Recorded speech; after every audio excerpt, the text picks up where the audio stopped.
I suppose my favorite metaphor for life and faith is that of a journey, hence my favorite walking stick. I can think about all kinds of journeys in my own life that makes me think about journeys. I was a Boy Scout, and so I spent a lot of time hiking different places on journeys with friends there. When my wife and I first started dating, we were poor and cheap, and so a lot of our dating were taking walks together in different places. Even newly married, we'd take our dogs and go out and hike in the woods. When the boys came along, we would take them on hikes with us, sometimes in a backpack on our shoulders, and then when they were older, walking along themselves. We've had the opportunity to travel out west, and I can remember a hike with my son Andrew amongst the hoodoos of Bryce National Park.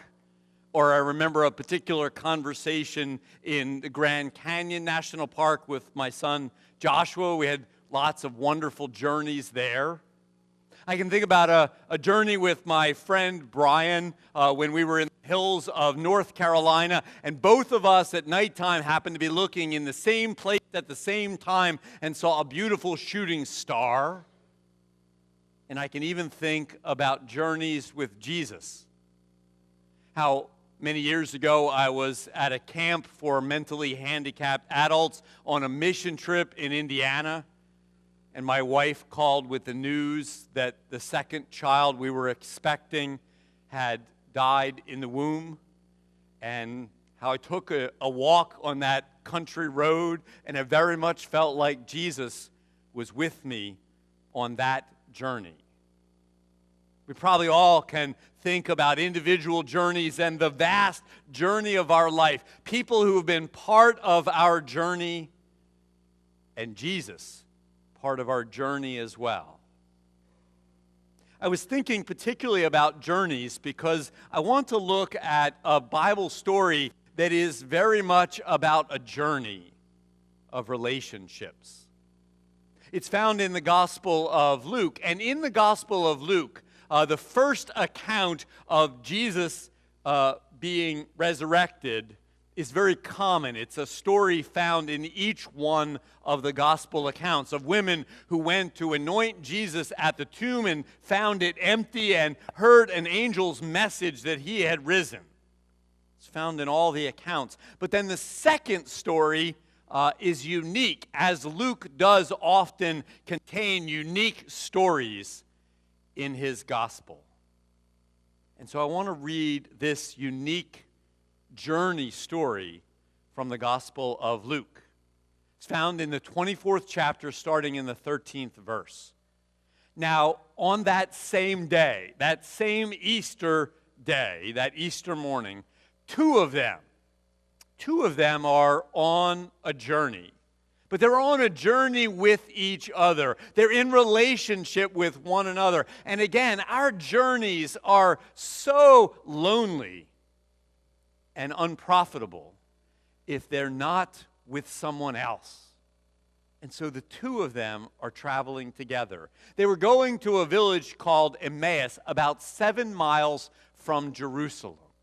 This is very interesting. They've heard this news about Jesus, not in the tomb, but they're leaving and heading away from where this news is. That's very interesting. And they were talking with each other about all these things that had taken place. This idea of communicating and connecting and wrestling with what they had heard with each other. This idea has so struck me that I want to spend some deep time talking about relationships. This morning is actually the beginning of a series about relationships that bless.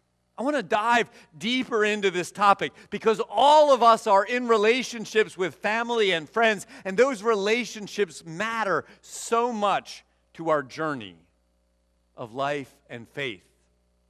So next week, we're going to talk about the value of relationships that bless. And I particularly chose that phrase, relationships that bless, because it's a part of our strategy as a church.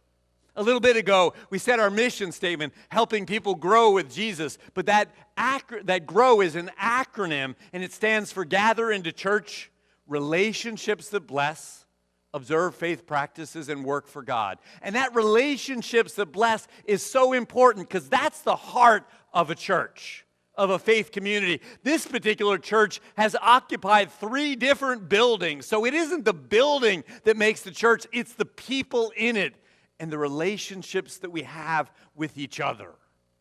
So we're going to dig deep into valuing relationships and then growing relationships, how we better communicate in our relationships, how we can serve each other in our relationships and mentor each other in our relationships.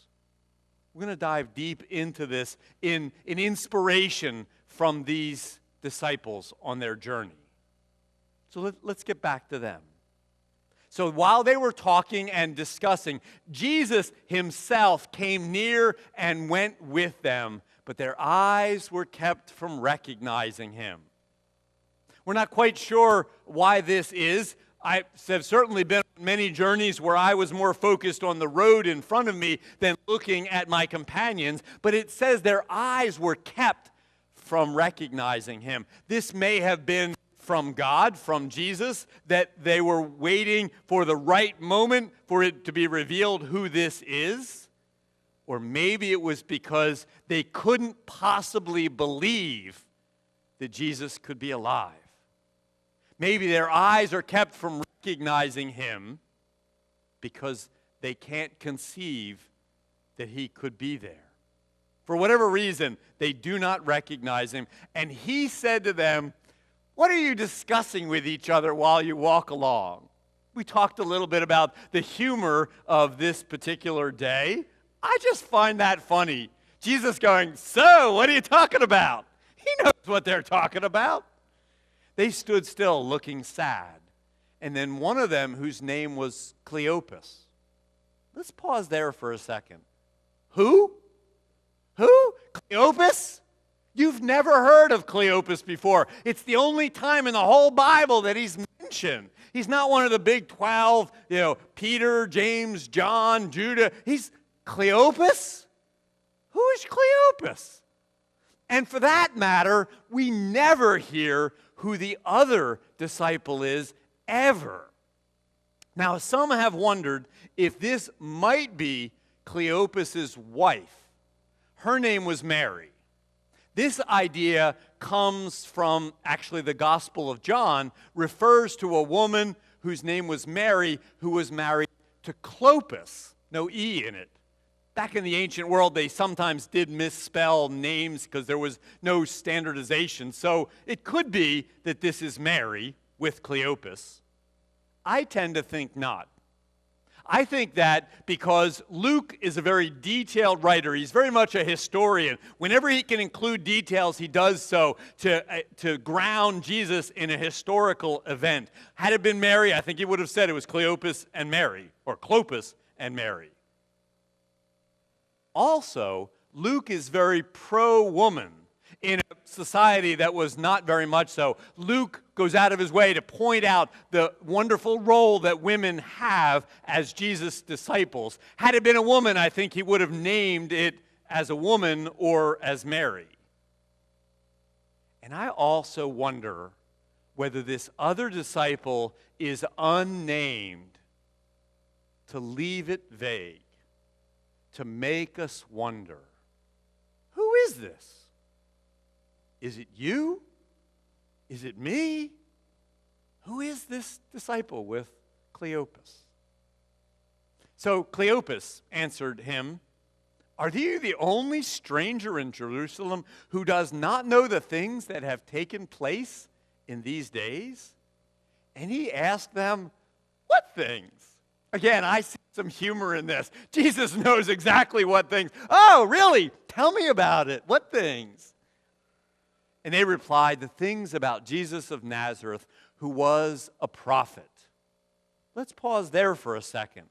A prophet, a teacher, a messenger from God. Not the Messiah, not the Son of God, just a prophet. for many in our culture today. They will look at Jesus as a prophet, as one who had wise things to say, but who was not necessarily holy or unique apart from any other.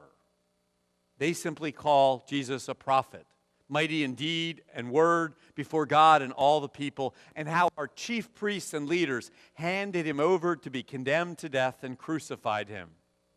But we had hoped that he was the one to redeem Israel. They had such hope for what he would do, which is now gone.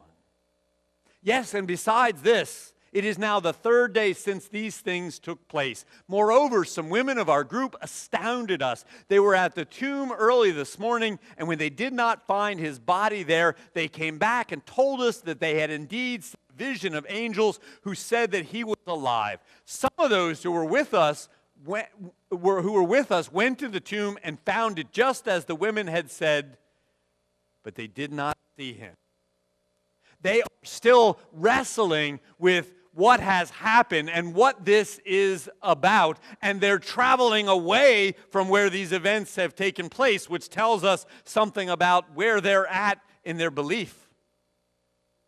And then Jesus said to them, "Oh, how foolish you are, and how slow of heart to believe all that the prophets have declared." You would think at this point they would have realized that it was Jesus. That is so Jesus to say, "When will you guys get it?" And he continues, was it not necessary that the Messiah, he refers to himself as the Messiah, not as a prophet, should suffer these things and then enter into his glory? Then beginning with Moses and all the prophets, he interpreted to them the things about himself in all the scriptures. He connects the dots, and using scripture helps them to understand exactly what has taken place. As they came near the village to which they were going, he walked ahead as if he were going on, because Jesus has things to be about. But they urged him strongly, saying, "Stay with us, because it is almost evening, and the day is now nearly over." So they went in to stay with him. When he was at the table with them, he took bread, blessed and broke it, and gave it to them. And then their eyes were opened, and they recognized him. It is in that remembrance of the Lord's Supper, in the breaking of the bread, that they see Jesus. We celebrated that a little bit earlier in the breaking of the bread and the drinking of the wine. As we celebrate Holy Communion again and again, we remember that he is risen. In that moment and in this repeated moment when we celebrate Holy Communion, they see that he's alive. And then he vanished from their sight. And they said to each other with the perfect clarity of hindsight, you know how it's 2020, were not our hearts burning within us while he was talking with us on the road, while he was opening the scriptures to us? They realized we should have known it was Jesus helping us to understand all these things. In that same hour, they got up and returned to Jerusalem. We're already told that it's evening, about dinner time. We're already told that it's 7 miles away. It doesn't matter. The 2-3 hour journey, they're on their way back to Jerusalem because they have a message. They found the 11 and their companions gathered together. They were saying, "The Lord has risen indeed, and he's appeared to Simon." They now believe in this news.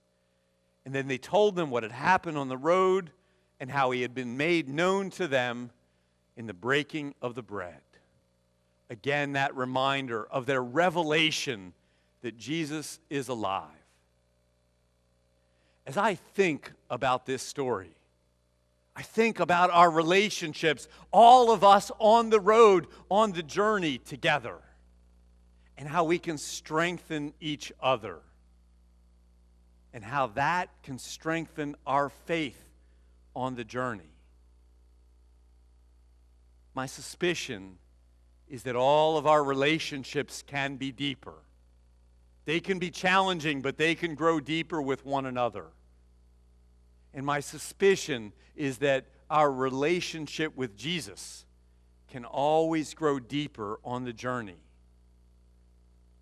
I don't know about you, But as I think about the journey of my life, it would be so diminished.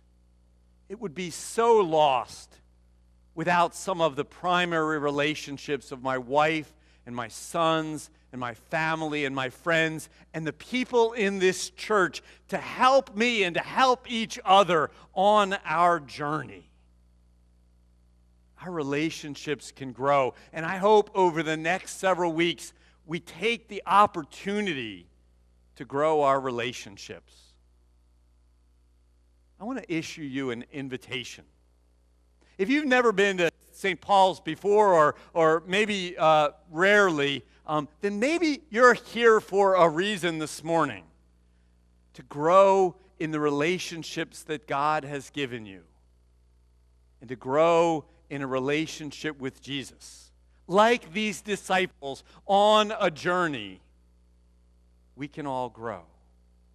Or maybe if you've been to St. Paul's before and you show up every once in a while, but sometimes building your relationships, especially with Jesus, hasn't been a real priority. I know life is busy and challenging, and sometimes it just gets put off to the wayside. But I want to issue you an invitation to grow in your relationships with other people and with Jesus.